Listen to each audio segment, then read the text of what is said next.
Ó pessoal, já estou aqui no local da desinstalação, esse ar-condicionado da TCL, aqui ó. Então vou estar gravando passo a passo para vocês da desinstalação, que na verdade é muito simples. O que vale mais aqui são as dicas, né? Acho que as dicas que eu vou deixar valem mais do que o passo a passo de como desinstalar. E uma delas, já começando, nunca desinstale um ar-condicionado sem esperar ele funcionar pelo menos uns 20 minutos, tá? Por quê? Você chega, liga a máquina, já recolhe o fluido, vai embora, vai reinstalar em outro local, ou futuramente o cliente vai reinstalar em outro local, e a máquina já estava com algum tipo de erro, algum código de erro que demora um pouquinho para aparecer. O que ele vai falar? Ah, estava funcionando, você desinstalou, agora não funciona mais. Então, se você é instalador iniciante, vai desinstalar um equipamento, nunca chega, já liga o equipamento, já recolhe o fluido, desmonta e vai embora, não. Liga ele, coloca o manifold, verifica a pressão, verifica a corrente, vê as condições da máquina, se perceber alguma coisa agravante, fotografa ou chama o cliente, olha, já está assim assado. 10, 20 minutos é mais que suficiente. Ar-condicionado convencional ou inverter, se ele tiver com algum defeito, ele vai mostrar dentro desse instante. Aí você já fala para o cliente, ó, o ar-condicionado está com esse defeito aqui, tá? Está com esse código de erro, parou de funcionar, vou desligar o disjuntor e ver se ele volta, mas o cliente já fica ciente, depois ele não vai te cobrar nada, beleza? Outra dica ao ligar a máquina, deixe na temperatura mais baixa possível. Por quê? Hoje vocês percebem que está nublado, tá vendo? Mas não está frio, aqui eu acho que deve estar em torno de 22 graus, está uma temperatura bem gostosa aqui. Agora digamos que tivesse frio, estivesse, sei lá, 15 graus, o que ia acontecer? O compressor não ia ligar nunca. Então como é que você vai recolher o fluido se o compressor não liga, no frio? E aí eu faço o que, Luciano? Ali tem um sensor de ambiente, aí você precisaria acessar ele e segurar com a mão, porque a placa iria entender que a temperatura aumentou e iria ligar o compressor, tá bom? Isso para máquinas residenciais. Ó pessoal, duas dicas importantes aqui, ó. Tá vendo esse pininho aqui, esse ferrinho que tá aqui dentro? Ele é uma espécie de um parafuso. É importante que ele fique quase rente com a borracha, tá vendo? Se ele ficar muito para fora, ele começa, na hora que você for rosquear aqui, ó, ele começa a empurrar a válvula Schrader antes de você conectar, tá? E uma outra dica também na hora de conectar, para você não queimar os dedinhos, é você não forçar essa parte aqui, ó, para dentro. Você não empurra para dentro, você só segura na porca, aqui, ó, segura na porca. Esperar a rosca pegar aqui, ó. Quando a rosca folgou aqui, ó, você puxa a mangueira para cá e aperta aqui, ó.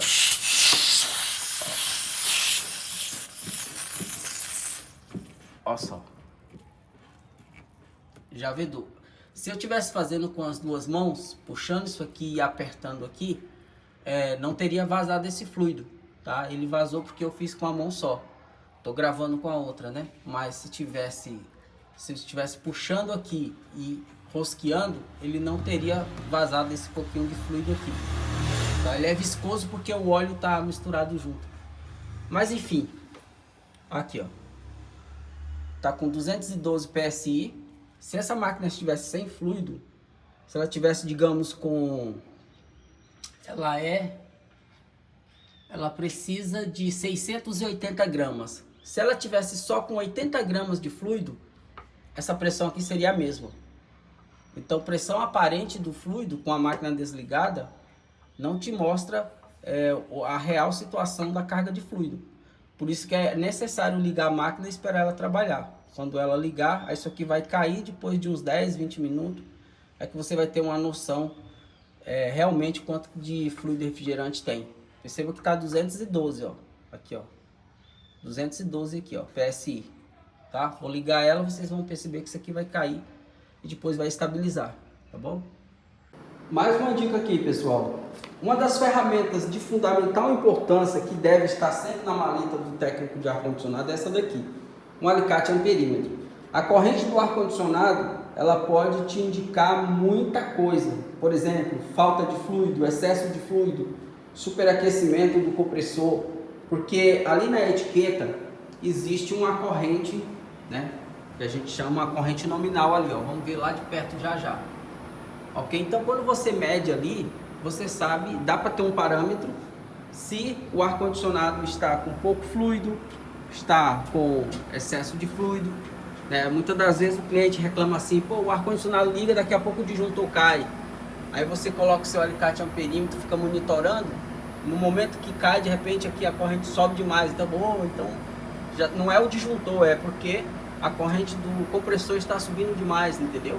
Ou, por exemplo, corrente alta no IPM, né? Então todos esses parâmetros você consegue detectar, né, através do medindo a corrente aqui do alicate, do ar-condicionado. Sempre um fio por vez e na fase no terminal L, tá? De preferência.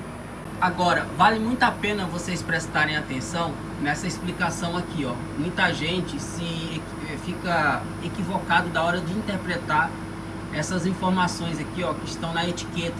Tá vendo aqui, ó? Tem muita informação, né? Tá vendo? Aqui na coluna da extrema esquerda aqui, ó, capacidade, corrente nominal, potência nominal, vazão de ar. Olha quantas informações. Mas para eu saber exatamente qual que é a corrente nominal de fato que eu estou medindo aqui, ó, no meu alicate amperímetro. Tá vendo aqui, ó? Como é que eu sei que essa corrente de 2,47 está condizente com as informações da etiqueta? Se tem tantas informações, qual que é a informação de fato que eu devo considerar? A informação de fato que você deve considerar é essa daqui, ó, potência. Tá vendo aqui onde está escrito potência? 815 watts. Ali em cima é potência em refrigeração, não é isso aqui não, tá? Potência em refrigeração, mesmo que está mostrando a letra W de watt, mas é outra unidade de potência. A potência elétrica de fato dele é essa daqui, ó, 815 watts. Se você pegar 815 e dividir por 220, vai dar 3 ponto alguma coisa ampere, tá? Então a corrente dele é essa de fato, tá? É importante você saber disso para não confundir potência de refrigeração com potência elétrica, tá bom? Olha só. Ele tá assim porque o compressor é inverter e outra, a carga de fluido, ela não tá, deixa eu ligar aqui. A carga de fluido ela não tá 100%, ela tá um pouco baixa, ó, tá vendo? Depois de 20 minutos ela estabilizou em 93, tá? Geralmente aqui deveria estar em torno de 120 PSI, mais ou menos, tá? Então se colocar mais fluido aqui, essa corrente aqui, ela vai ficar próxima do nominal, entendeu? Olha só. Por isso que é importante segurar o ar-condicionado ligado por alguns minutos, igual eu expliquei no início do vídeo, ó. Beleza? Segundo os especialistas, não é conveniente que você complete o fluido refrigerante quando houve perca de fluido. Só que eu não sei se houve perca, né? Eu não sei se quando foi instalado, se já ficou assim ou se perdeu o fluido. Uma coisa é certa, eu, Luciano Freitas, particularmente, eu poderia adicionar fluido aqui sem medo nenhum de desbalancear a fórmula. Sem medo nenhum eu poderia aplicar mais fluido refrigerante e ir para uns 120 PSI, tá? Mas, segundo os especialistas, o ideal seria você dispensar todo o fluido, fazer vácuo novamente e dar uma carga do zero conforme a etiqueta, né? Que aqui é 680 gramas ali, ó. Olha lá, 680 gramas, R410A, tá bom? Só que eu, Luciano Freitas, pela experiência de campo, eu adicionaria mais fluido aqui sem precisar remover esse, sem problema nenhum, sem medo de ser feliz, beleza? Bom pessoal, já falei demais, agora a gente vai para o processo de fato de recolher o fluido refrigerante, ok? Aqui a tubulação é curtinha, não tem problema, não tem excesso de fluido, de ter que usar recolhedor ou algo dessa natureza. Qual que é o procedimento aqui? Fechar completamente a válvula da tubulação mais fina, que é a tubulação de líquido, e deixar essa daqui aberta. Porque isso aqui é um curto-circuito, né? O fluido vai lá na evaporadora e volta. Vai por essa e volta por essa. Então se ele está indo e eu bloqueio aqui, ele para de ir, ele vai só voltar. tá? E aí é importante, necessário, eu diria, você ficar acompanhando aqui a pressão. Quando tiver em torno de 15, não deixa zerar não, quando tiver em torno de 15 PSI, você já desliga o disjuntor, tá? É importante deixar um secretário lá no disjuntor, no quadro de disjuntor, verificar antes qual que é o disjuntor, para de repente na hora do improviso, o ajudante desliga o disjuntor errado, ou não sabe qual que é o disjuntor, você fica apavorado, então já verifique isso antes.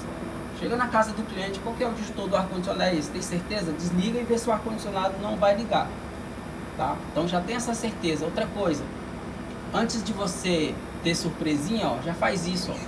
Verifica se as porcas, ó, se as válvulas estão desbloqueadas, que às vezes elas podem oxidar ou coisa dessa natureza, ó. Já verifica isso, tá? Faz tudo isso antes, tá bom? Então vamos lá, vou estar fechando aqui completamente.